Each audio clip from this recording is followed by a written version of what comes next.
O Retrato, Oswaldo Peralva.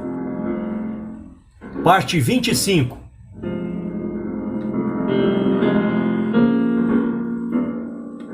No palco e nos bastidores da discussão. Terminada a reunião do Comitê Central, em meados de outubro de 1956, e publicado na imprensa do PCB o projeto Resolução, oficializou-se e prosseguiu o debate aberto pelo Sinédrio. Dezenas de cartas chegavam cada dia às redações da Voz Operária e da IP. Tendo-se em vista disso estabelecido no semanário uma seção especial de 4 páginas, sob o título Boletim do Debate, e considerável espaço reservado no diário para a colaboração dos comunistas e simpatizantes em torno dos problemas levantados no conclave de Moscou. Em São Paulo, Belo Horizonte, Porto Alegre e Salvador, em todas as capitais do país, em que se editavam jornais comunistas, desenvolveu-se o debate público. Desde os simples membros de células até os do Comitê Central compareciam no palco da discussão para opinar, em pé de igualdade, sobre os mais variados temas, fazendo críticas e sugestões. Só mesmo Prestes e os homens do núcleo dirigente é que primavam pela ausência nessa empolgante discussão.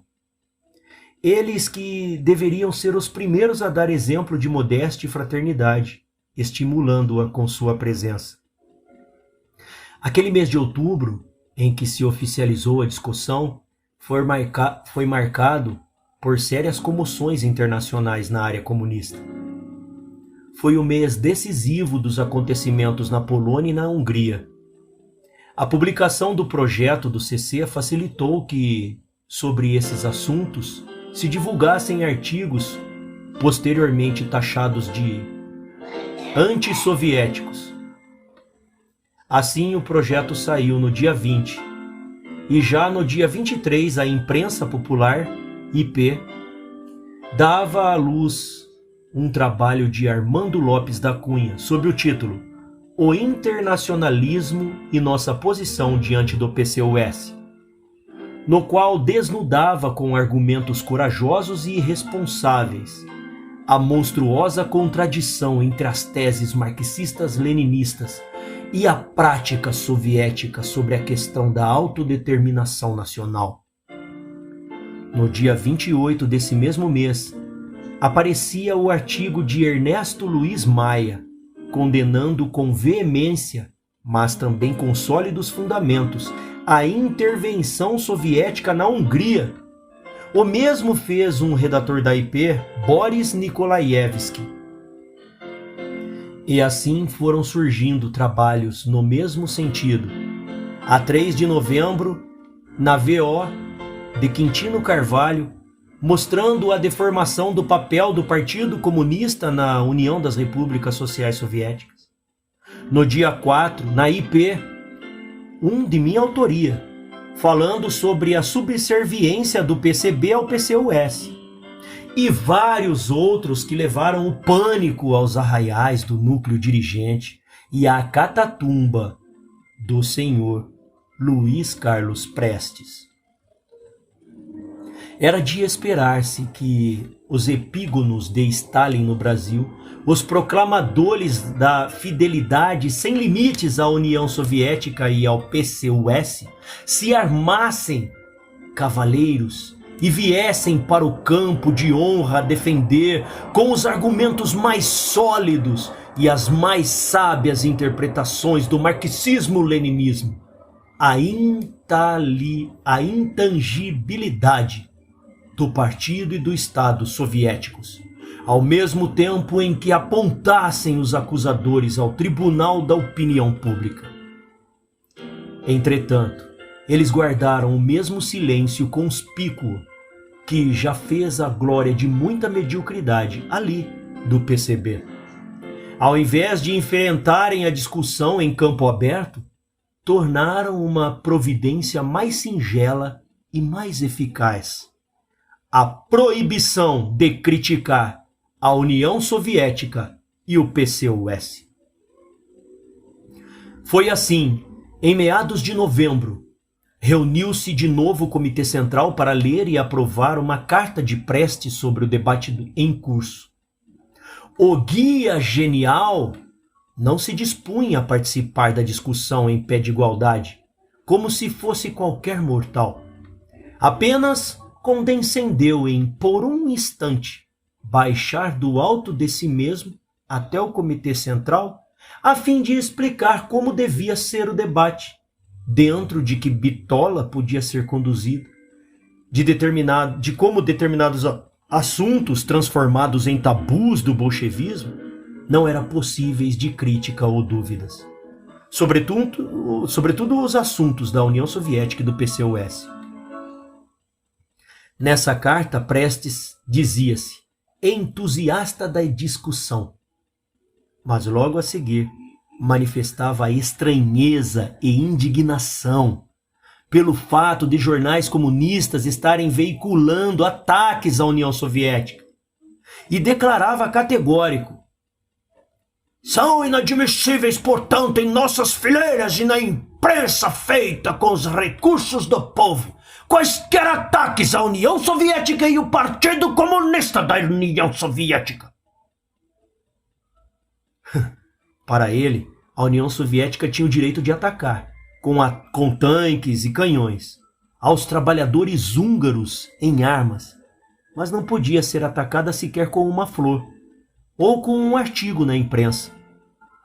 A União Soviética e o PCUS tinham direito de desencadear a mais furibunda campanha de infâmias e difamações contra a Iugoslávia, mas não podia receber a crítica contra os erros e crimes confessados por seus próprios dirigentes.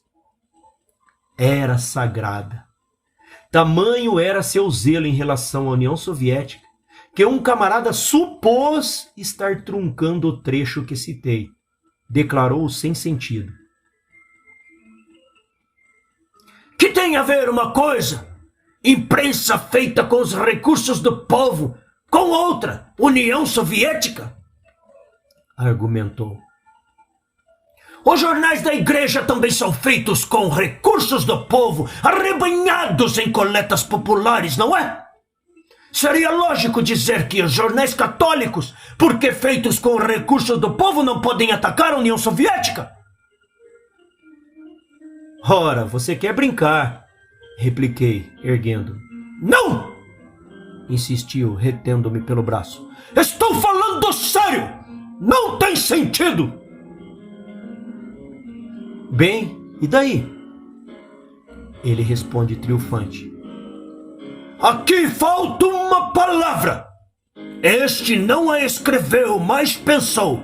Falta a palavra soviético. Abriu uma chave a lápis e rabiscou-a no jornal. Ele mesmo. Agora, veja como forma sentido.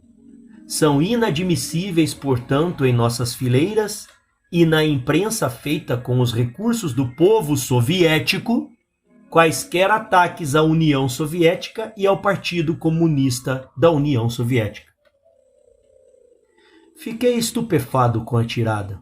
O culto à personalidade de Prestes estava ainda por água abaixo. Pouco depois surgiu na imprensa em São Paulo um artigo muito hábil de Carleto Ferrer Favalli, firmado com pseudônimo, em que dizia saudar o entusiasmo que Prestes proclamava ter pela discussão, embora fossem tantas as restrições feitas e tamanha a indignação revelada, que dava uma impressão totalmente contrária à de entusiasmo. Na Voz Operária, Aidano de Couto Ferraz escreveu outro artigo, também muito hábil, mostrando como Prestes estava divorciado da teoria e da prática do marxismo, e era um dirigente superado. Esse artigo foi considerado por Arruda em reunião como insidioso. E Grabois, tentando amaciar Aidano no que foi repelido, disse-lhe: "Que diabo, e nós achamos que o velho está superado. Entre nós podemos até dizer isso, mas em público não é direito." O fato é que a Carta de Prestes popularizou-se com o nome de Carta Rolha, porque destinada a arrolhar, bitolar, cercear a liberdade de discussão, o projeto de resolução anunciara, abre aspas, serão publicados trabalhos dos membros do partido, inclusive daqueles que tenham divergência a apresentar. Que todos falem, discutam e sugiram, fazendo pleno uso da liberdade de opinião e do direito de crítica e autocrítica. Que se estabeleça viva e fecunda luta de opiniões à base de princípios, em busca de soluções justas para os problemas. Fecha aspas. Mas veio o dono do partido, mancomunado com o núcleo dirigente e, anulando praticamente a decisão do CC, instituiu a bitola. Mais que isso, às vésperas da publicação da carta, Arruda anunciou a formação de uma comissão de censura para manter o debate dentro da bitola prestistas. Sobre como funcionou a censura, há um documento bastante esclarecedor. A carta do diretor da Voz Popular, datada de 28 de dezembro de 1956, dirigida ao Comitê Central. Abre aspas. Camaradas, desejo com a presente carta levar ao conhecimento da instância suprema do partido, entre os seus congressos, irregularidades e violações que estão ocorrendo com os debates, no que diz respeito ao Semanário Central. Nos começos do mês de novembro, antes da publicação da carta do camarada Prestes ao CC, participei de uma reunião com o camarada Vitor, em que este apresentava os 3 pontos da carta de Luiz Carlos Prestes como orientadores do debate que se trata. De início, como até hoje, declarei-me de acordo com as teses expostas, ressalvando, entretanto, que temia pela sua aplicação. Tamanhos são os erros em matéria de arbítrio, há muito praticados em todos os escalões do partido, particularmente pelo secretariado, o que, aliás, já está reconhecido em documento público. O camarada Vitor anunciou a deliberação do CC de constituir uma comissão de 3 para supervisionar os debates. Posteriormente, a 20 de novembro, foi publicada a carta do camarada Prestes ao CC, apresentando aquelas teses. Quando mais tarde ainda divulgou-se uma resolução do CC, novamente reuni-me com o citado dirigente, que declarou haver o CC por unanimidade aprovado a carta de Prestes. Nesta ocasião, visto haver o camarada Vitor declarado não permitir a publicação de um artigo de Ernesto Luiz Maia, sobre a carta de Prestes, protestei com a sua decisão sem atinar. A princípio, o que estava empregando o direito de veto, e reclamei a nomeação do 3º membro da comissão. Isto se passou precisamente a 25 de novembro. Num encontro de rua, devolveu-me o camarada Vitor o artigo da ELM, dizendo que havia reconsiderado sua decisão e que poderia ser publicado, o que efetivamente ocorreu. Já aí, ao meu ver, podemos anotar 2 irregularidades. Primeira, a não indicação do terceiro membro da comissão, situação que permanece até hoje, embora outros apelos meus feitos no mesmo sentido. Segundo, o emprego do direito ao veto do partido, coisa não prevista nos estatutos porque absurda, pois as fileiras do partido não são um organismo regulador de relações internacionais, como a ONU, onde se defrontam estados de regime social diferente, dirigidos por classes historicamente hostis. As irregularidades e violações, entretanto, não ficam aí. Cerca de 20 dias já possuía artigo do camarada Gildo Barata em mãos do camarada Vitor, para que depois de verdadeira sabatina lhe pudéssemos arrancar declaração de que estava vetado. O camarada, contudo, antes usou de artifícios. A princípio disse que o secretariado estava lendo o artigo, depois era o presídio. Por fim, antes de confessar haver sido usado o veto, declarou que estava sendo feita uma consulta aos membros do Comitê Central. Logo compreendi que, submetidos a esses processos intermináveis, que seriam invejados pela burocracia do tempo, dos vices-reis, os artigos no mínimo envelheceriam e seriam superados.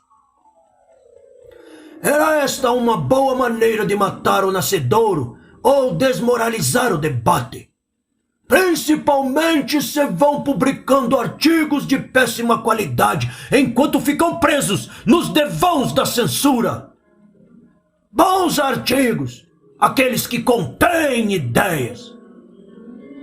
Convenci-me então paulatinamente de que os mesmos homens que têm a boca torta de costume do cachimbo de todas as censuras, vide os debates do 4º Congresso, não seriam as pessoas indicadas para realizar um trabalho que não é o de censurar.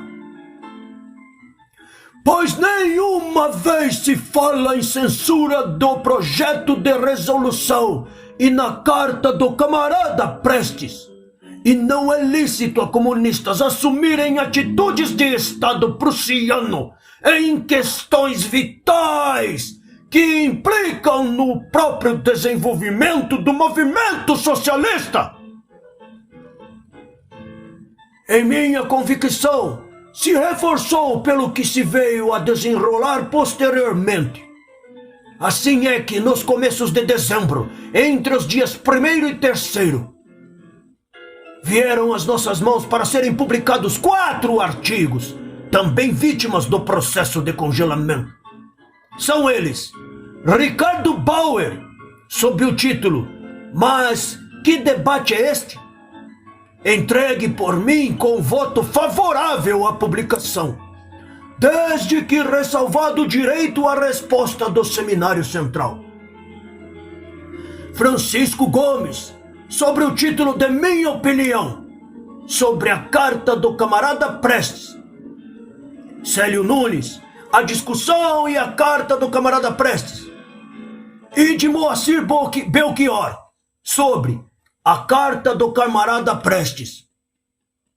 Todos esses artigos se encontram até a data de hoje retidos na mão do camarada Vitor, que não os devolveu para publicação, enquanto devolveu outros chegados muito depois deles. É visível, camaradas, que não posso concordar com o critério que usa, no caso, o camarada Vitor. Critério que é para mim algo misterioso, pois nenhuma informação se dispõe a dar sobre as suas razões para tal atitude, o citado camarada.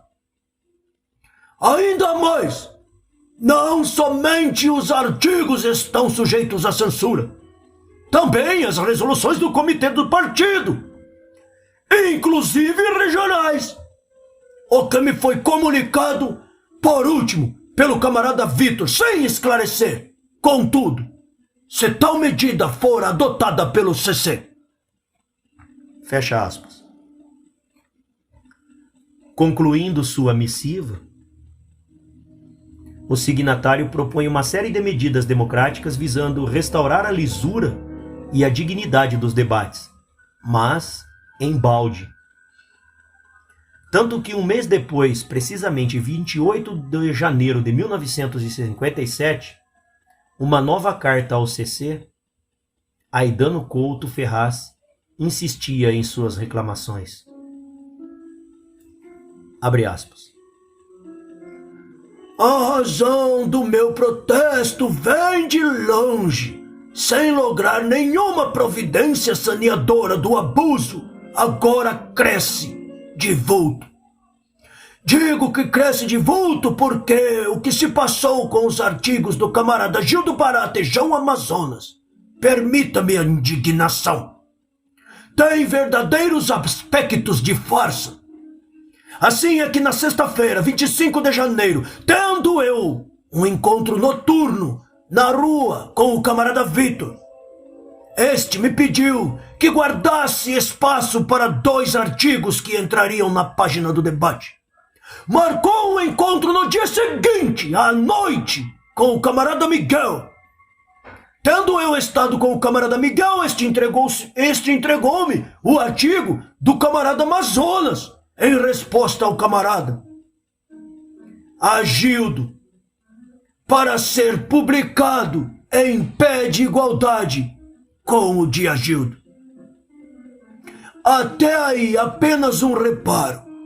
É que os artigos dos camaradas do presídio, estão acima da comissão do debate. Não são para ser lidos por esta, são para ser publicados. Acho que isso não deve ser privilégio do presídio. Deve ser medida extensiva a todos os membros do partido, desde que não viole as prescrições do projeto da resolução do CC e as teses de carta de Prestes, aprovados pelo CC. No entretanto, não é o que ocorre. Fecha aspas. Observe que o artigo de Agildo Barata, acima mencionado, saiu no Notícias de Hoje, de São Paulo, em 7 de dezembro de 1956, por falta de controle do núcleo dirigente. Mas foi vetado no Rio e só foi publicado na imprensa popular dia 27 de janeiro de 1957, devido à forte pressão de organizações comunistas de base e da redação da Voz Operária. Mesmo assim, não apareceu sozinho. Ao seu lado, policiando-o, contraditando-o numa eloquente demonstração do pânico em que se achavam os homens da direção, vinha um artigo de João Amazonas. Enquanto as discussões prosseguiam desse jeito, desenrolava-se nos bastidores, nos organismos dos partidos e nos grupos extrapartidários, uma luta acirrada que marchava evidentemente para uma cisão. Peritos na arte de difamar, os dirigentes conservadores espalharam as mais ignominiosas calúnias contra a maioria dos membros da Comissão Central de Finanças, que eram renovadores, e contra o tesoureiro do CC, Agildo Barata. O Comitê das Empresas do partido, formado de representantes dos comunistas que trabalhavam nos jornais e na editora do PCB no Rio, foi transferido na jurisdição do CC, a que era ligado, para a do Comitê Regional do Rio e em seguida dissolvido, dada a firme posição dos camaradas desse comitê em favor da renovação. É certo que o pretexto foi outro, mas era tão inconsistente que ficou desmoralizado e a dissolução se tornou sem efeito.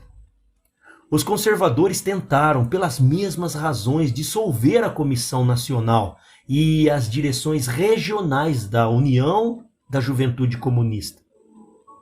Mas também essa tentativa foi repelida. Tentaram dissolver alguns órgãos do Comitê Central, como a Comissão de Agitação e Propaganda, ou modificar sua composição, afastando os camaradas renovadores, como foi o caso da seção sindical. Mas cada medida arbitrária tinha de enfrentar a resistência dos interessados. O tempo do conformismo havia passado. Quanto a mim, fiquei funcionando durante algum tempo apenas em grupos extrapartidários, porquanto desde a minha chegada até então não recebera qualquer função. Ainda em Praga, Diógenes Arruda afirmou com sua autoridade de dono do Grêmio que eu iria exercer o cargo de encarregado da agitação e propaganda do Comitê Central. Depois, já no Brasil, explicou que naquele momento a existência de uma revista teórica do partido, publicando sobretudo trabalhos nacionais, a revista Problemas, fazia muito que se achava reduzida a um boletim de traduções de artigos soviéticos. Era a máxima importância e que eu iria dirigir tal revista. Mas a verdade é que o núcleo dirigente, conhecendo minha posição na luta que se travava, não desejava colocar-me nas mãos qualquer instrumento de valor político. Por fim, não tendo mais desculpas a dar, propôs que eu fizesse um serviço interessante para nós ambos, segundo disse. Posto que estivemos fora do Brasil por muito tempo, eu e ele precisávamos atualizar-nos com os problemas políticos e assim eu deveria ler toda a coleção da imprensa popular do ano em curso, isto é, desde janeiro até setembro de 56, e recortar o que houvesse interessante, política e economicamente. Recalquei minha indignação por tão grosseiro escárnio e decidi intimamente buscar um lugar qualquer de atuação no partido, por conta própria, uma célula ou o que fosse. Conversei com André Vitor, que então dava assistência política à imprensa popular, e para lá me fui. Não como recortador de jornais, como propunha a Arruda, mas como redator, embora sem salário. Da próxima vez em que encontrei Arruda estava o fato consumado. Ele não gostou, mas aprovou, a título provisório.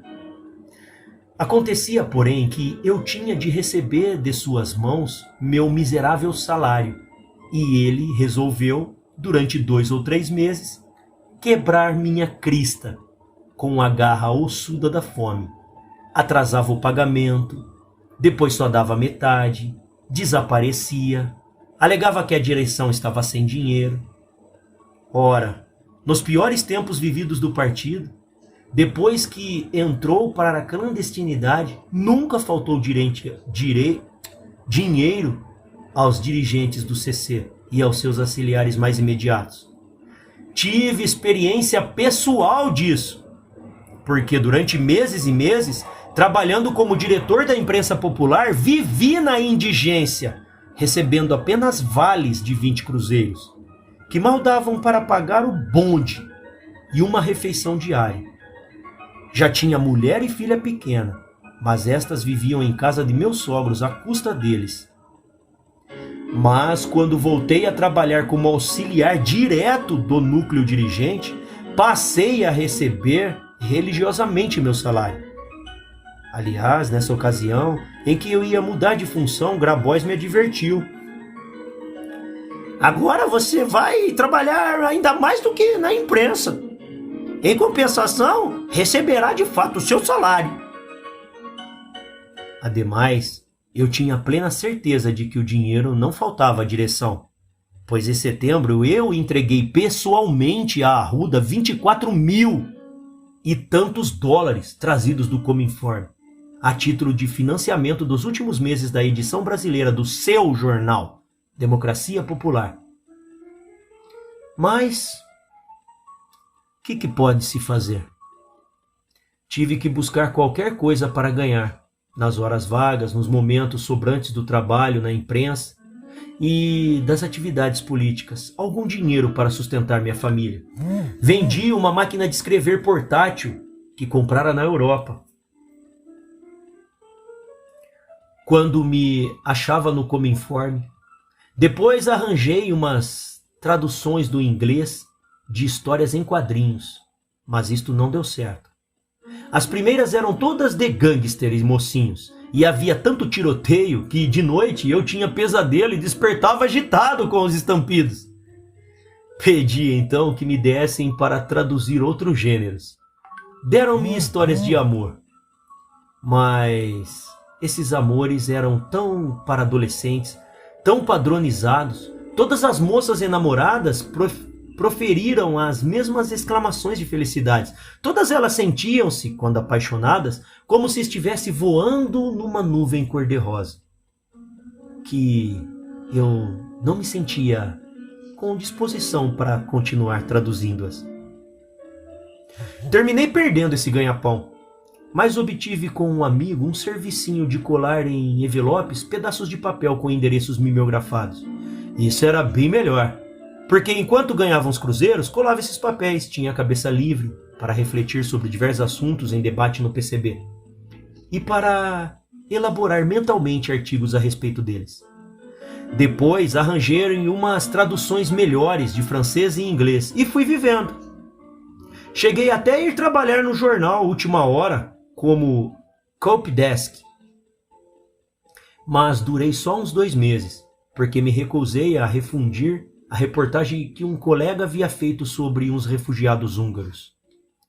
Apesar de ser contra a intervenção soviética, não trabalho com matérias desse tipo, disse eu, agastado ao secretário.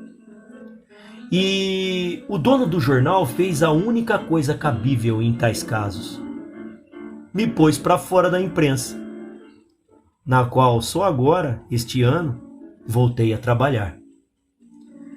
A partir de certo momento, passei a receber da imprensa popular uma pequena quantia semanalmente, que completava com o produto de alguns biscates.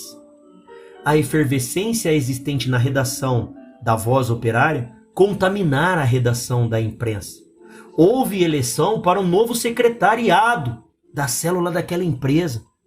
E em meio de uma campanha hostil por parte dos diretores, fui eleito secretário político, o que me colocava automaticamente como um membro do conselho diretor do jornal. Nessa posição, com apoio de todos os redatores, menos 2 ou 3, escrevi artigos, alguns de fundo, que contrariavam as teses do programa do PCB. Mas a direção dos partidos estava acuada pelos ataques irrompidos de todos os cantos do país e ia suportando tudo, calada. Em todos os setores, nós, os renovadores, estávamos em ofensiva, os conservadores em debandada. Apesar da carta-rolha de Prestes, não nos deixamos intimidar, ao contrário, redobrou-se nossa pugnacidade. Alguns membros do núcleo dirigente, fortalecidos com o reacionário apoio de Prestes e com a instituição de censura, da censura, acharam, porém, que era o momento de reconquistar a iniciativa e passaram ao ataque. Contudo, mal puseram a cabeça de fora, receberam tão duros golpes que desistiram da batalha em campo raso e se puseram a espremer o cérebro em busca de armas mais eficazes.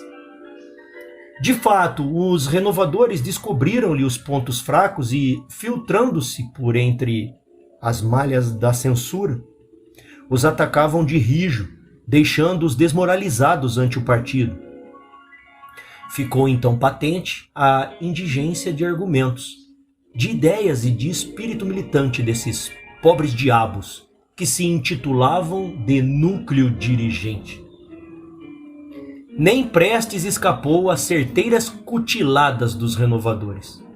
Logo após a publicação de sua carta-rolha, C.F. Favali e E.L. Maia e vários outros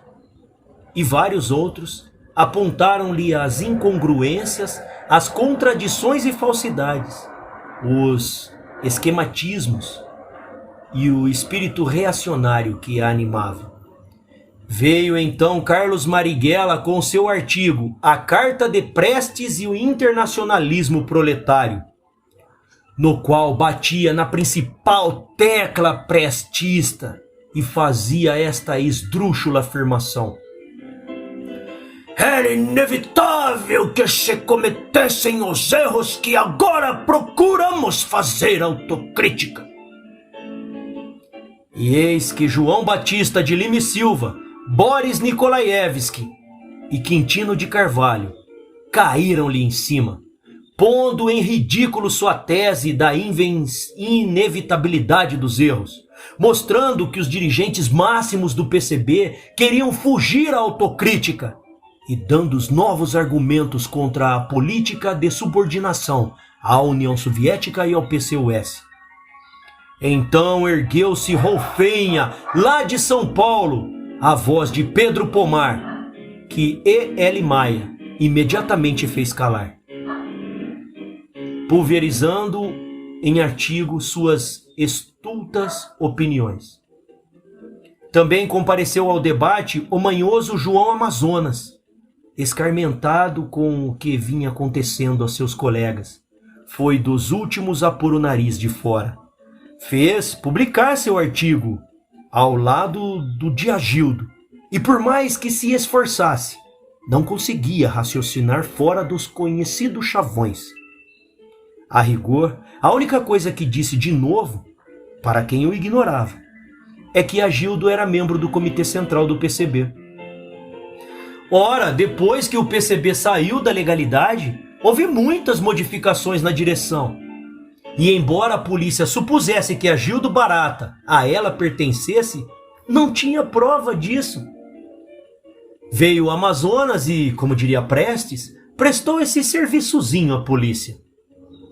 Pessoalmente, creio, estou certo de que o fez impensadamente, mas um companheiro renovador, ainda com a boca torta pelo vício do cachimbo totalitário, quis logo aproveitar o fato para desmoralizar Amazonas como um alcaguete policial. Mas ouviu nossos conselhos e se absteve de imitar Prestes. Assim, arrancados à penumbra dos escorredores, em que tramavam suas manobras de cabo de esquerda, e trazidos pela gola à arena ensolarada, eis que esses antigos deuses, outrora cobertos com um falso manto de grandeza e sabedoria, revelaram-se completamente nus, como diria Feste, e eram miúdos, estúpidos e feios em sua nudez. Daí por diante, poderiam eles, em represária, desferir vários golpes baixos contra nós, e desferiram!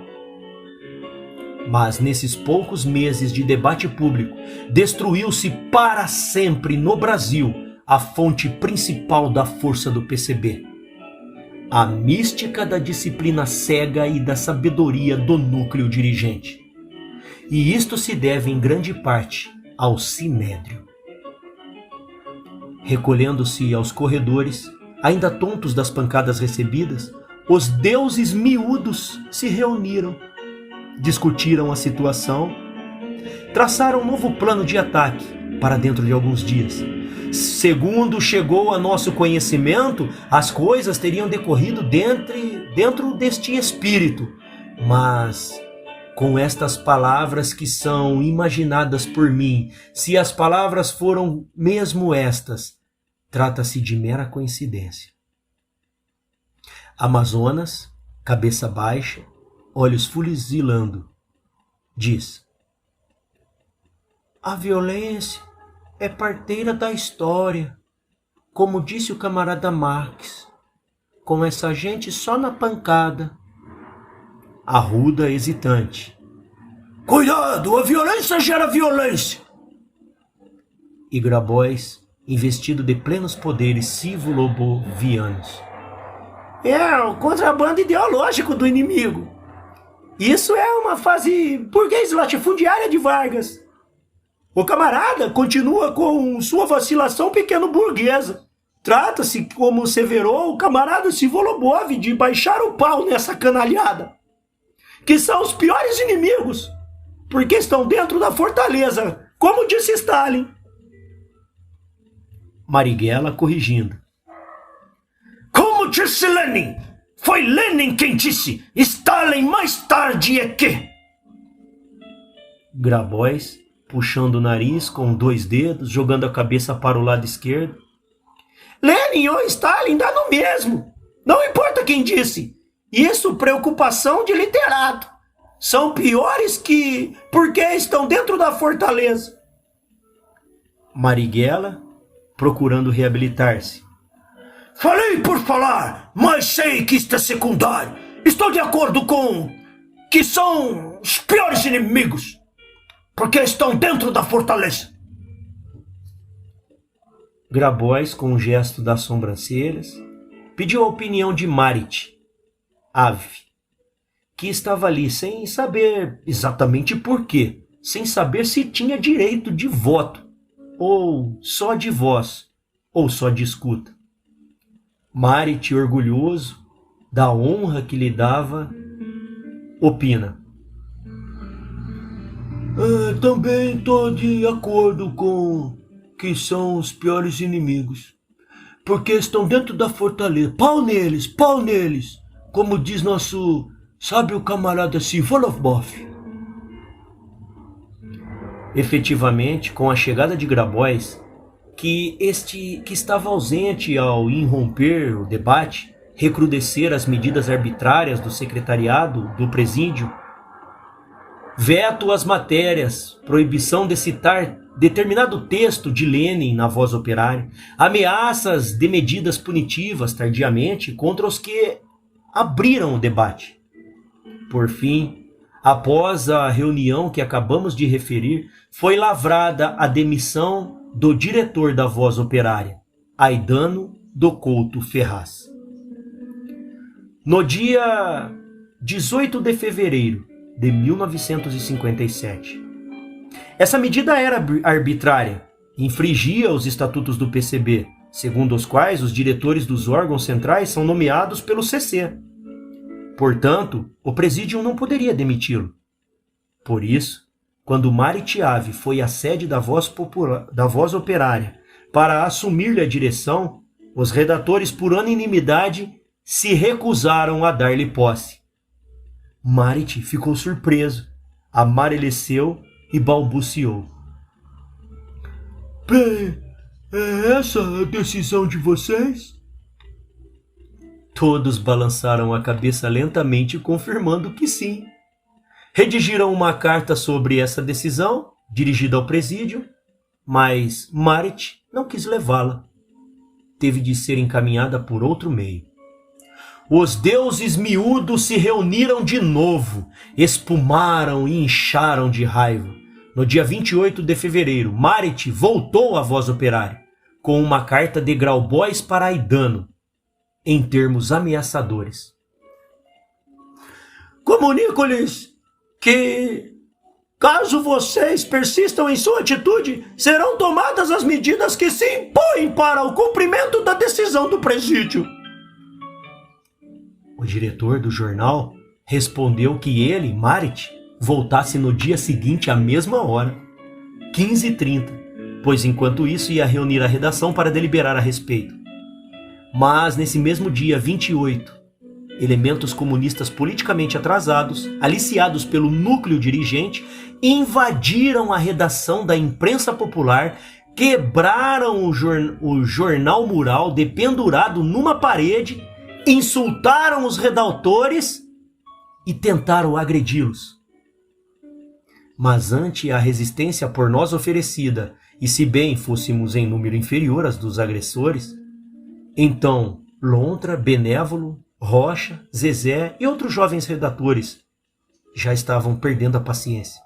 Eles tiveram de se retirar, ameaçando voltar no dia seguinte, em maior quantidade, para nos expulsar da redação. Houve apenas 2 indícios de pugilato, mas sabíamos que no dia seguinte a coisa poderia ser pior. Que atitude tomar? Eu me encontrava, nesse momento, 17 a 17h30, na redação da Imprensa Popular, mas tive que me retirar em seguida, pois entrava de serviço às 19 horas no jornal A Última Hora, onde começava a trabalhar, saindo às 23 horas. Convoquei, por isso, uma reunião de todo o pessoal, com exceção dos 2 redatores e 2 diretores e 3 redatores, que estavam ao lado dos invasores. Marquei para meia-noite em minha casa. Discutimos o assunto e concluímos que devíamos cessar coletivamente o trabalho no jornal, até que o núcleo dirigente, organizador da baderna, restabelecesse as condições de normalidade e segurança para os redatores e fotógrafos desempenharem suas funções. Pedimos ali mesmo que Isaac Arceu Rude, redator-chefe do IP, redigisse uma carta ao CC, que foi assinada por todos os presentes. 4 ou 5 redatores que deixaram de comparecer em minha casa nessa noite foram lá assiná-la no dia seguinte. Em total, assinaram 27. A redação se compunha de 32 jornalistas, incluindo 2 diretores. Essa carta foi lida por Agildo Barata numa reunião do Comitê Central em abril de 1957. No dia seguinte ao da invasão da IP, Marit não compareceu à Voz para receber a resposta da carta de Grabois. Recorda-se que dias antes de uma edição da VO, fora empastelada na oficina do partido. Diante de tudo isso, os redatores e o diretor da Voz se encontraram num dilema: aceitar a convocação ensaiada e revidá-la no mesmo terreno. Elementos da juventude comunista disseram que poderiam mobilizar 200 jovens renovadores para vencer no debate, ou fechar as salas que trabalhavam, de modo a evitar também ali uma invasão. Preferiram esta última medida, e temporariamente a Voz Operária deixou de circular. Quando voltou à circulação, já tinha outro diretor. Em abril de 1957, um mês e pouco após os acontecimentos na Imprensa Popular e na Voz Operária, houve nova reunião no Comitê Central. Com exceção de Agildo Barata, os elementos renovadores do CC estavam todos atemorizados com as demonstrações de força do núcleo dirigente. O CC aprovou 2 resoluções, uma intitulada Sobre a Unidade do Partido, de conteúdo reacionaríssimo, outra anunciando o encerramento dos debates. A resolução sobre unidade investia contra o pessoal dos órgãos centrais, dizendo, abre aspas, é sabido como alguns camaradas responsáveis pelos principais órgãos da imprensa a serviço do povo, violando a disciplina do partido, abriram uma discussão sobre o 20º Congresso do PCOS, antes do pronunciamento do CC, e permitiram que fossem proferidos ataques à União Soviética e ao PCOS, ao internacionalismo proletário, ao nosso partido e à sua direção. Fecha aspas.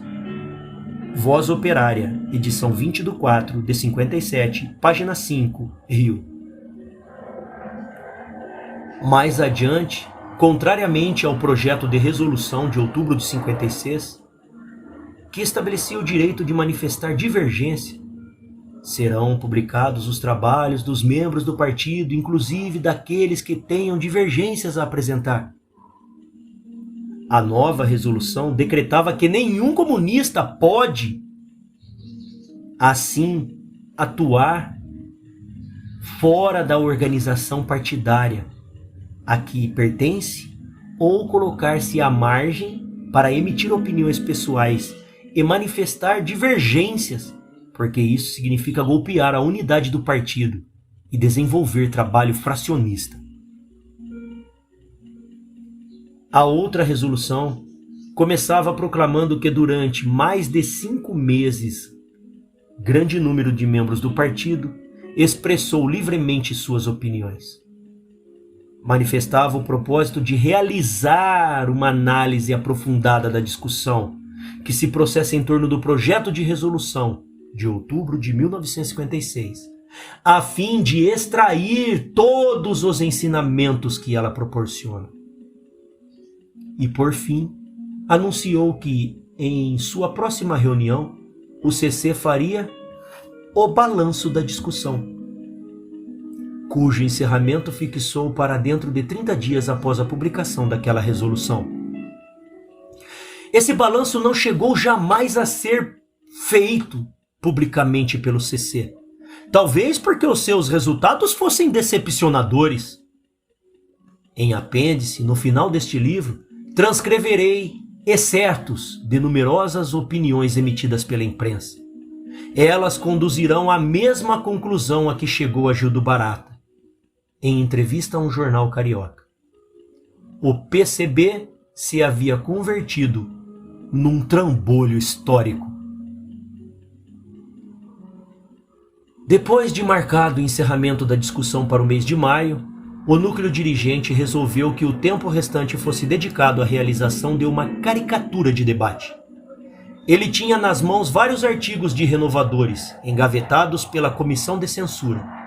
Faria então o seguinte: em cada número da VO ou da IP, publicaria 4 ou 5 artigos de conservadores, muitos dos quais fabricados em massa, por 2 ou 3 intelectuais auxiliares da direção, e entregues a diferentes elementos para que os assinassem, e no mesmo número um artigo mais ou menos anódido de um renovador. Não faria mal que esses artigos conservadores, produzidos em série, fossem vazios de ideias, recheados de chavões, pois não havia o perigo de respostas. Porque todo o pessoal do Sinédrio e de outros grupos renovadores não tinham mais onde publicar suas réplicas. Agora, as direções dos jornais estavam firmemente nas mãos do núcleo dirigente. Por isso, até mesmo membros do núcleo poderiam e deveriam voltar a pôr a cabeça de fora, sem susto. E assim fizeram. Praticamente foi como se o núcleo dissesse: acabou-se aquela anarquia. Nós fomos até liberais em excesso, permitindo que os inimigos do povo, agentes do imperialismo infiltrados em nossas fileiras, manifestassem suas opiniões antissoviéticas e antipartidárias em nossos jornais. De todo modo, eles já falaram muito. Chegou nossa vez de discutir em paz. A palavra é nossa. E o debate seguiu um novo curso. Aliás, desde os acontecimentos da Voz e da IP, foi adotada essa tática, prosseguindo com mais intensidade após a reunião do CC. De fato, já nas edições da VO de 23 a 30 de março, foram publicados, entre outros, um artigo de Luiz Teles, em que investe contra Maurício Pinto Ferreira, Ernesto Luiz Maia e Caio Gabriel. Um de Rui Facó e outro de Jacob Gorender, contra Armando Lopes da Cunha. Um de Luiz Câmara e outro de Fanny Tabac, contra Caio Gabriel. Na VO de 13 de abril, após 4 meses de ausência, reapareceu Carlos Marighella, respondendo a João Batista, Nikolaevski e Quintino de Carvalho.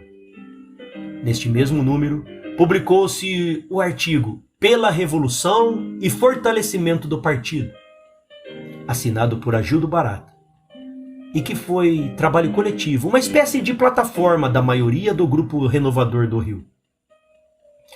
Mas ainda nessa edição vinha um artigo de Ivan Cunha contra Agildo Barata e outro de Khalil Chad contra mim.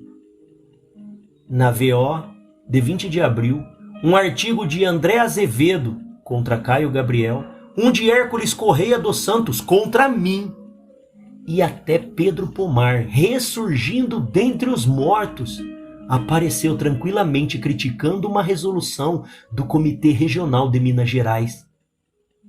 Para fingir caráter de debate, o núcleo publicou nessa edição um artigo de José Gorender,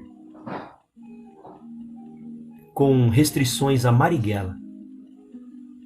Na VO de 27 de abril, um artigo de André Franco contra Agildo, outro de Carlos Daniel contra Caio Gabriel.